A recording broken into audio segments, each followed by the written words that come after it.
Hi guys, Sai here. So we're talking about the impact of ability-based instruction. As I go through the questions and reading, it kind of reminded me of my personal experience as a science teacher. I was teaching in the small school, probably senior high students of around 30, and within these 30 students, we had wide ranges of ability. Whenever I lead a class, I put them into mixed group.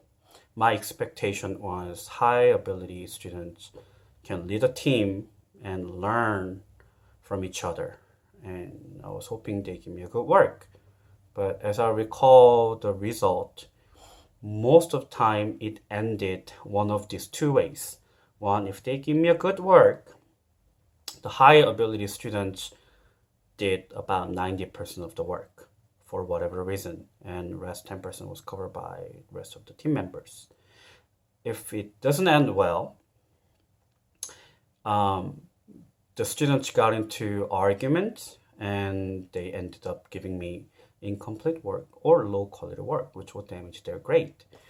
I thought back then it was just a culture, but then as I go through readings and other findings, I found it's not just the culture, it's something else. That's why this topic was interesting to me. So as I search up some studies about impact of ability-based instruction, I found this interesting study. So I'd like to share this one. This in Pennsylvania, in a high school, in honors physics class, the students were divided into two different groups. One group was similar or same ability students, made of similar or same ability students. Their ability was measured by like test result or performance.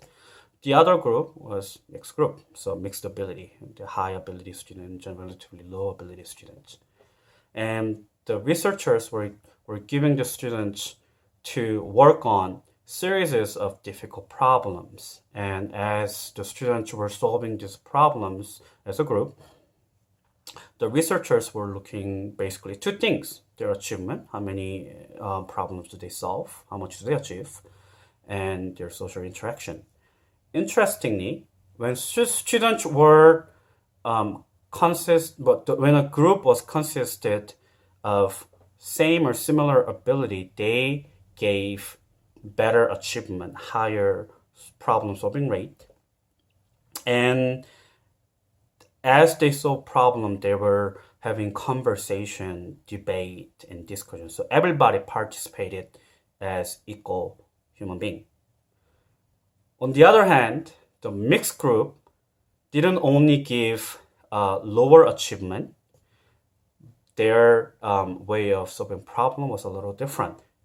The higher ability student within the group was leading, the other students were helping, just like my personal experience. So that kind of sticks out, and it was interesting to me because it's a different state, different student, but somehow it looks the same. I think the top 10 myth of gifted education video gave me similar idea about ability based instruction. Those gifted students were struggling with non-gifted students because non-gifted students were looking at them and say like, oh, it's easy for you, right? They were giving negative social comments. And one of the myths the student discussed, that as the student skip and jump into next level, she felt more comfortable and her grade picked up and she did better, right? So in short, I think based on my finding, ability-based instruction seems to give a better opportunity in social and academic growth of students. It does not mean ability-based instruction is the best, but it has positive aspects.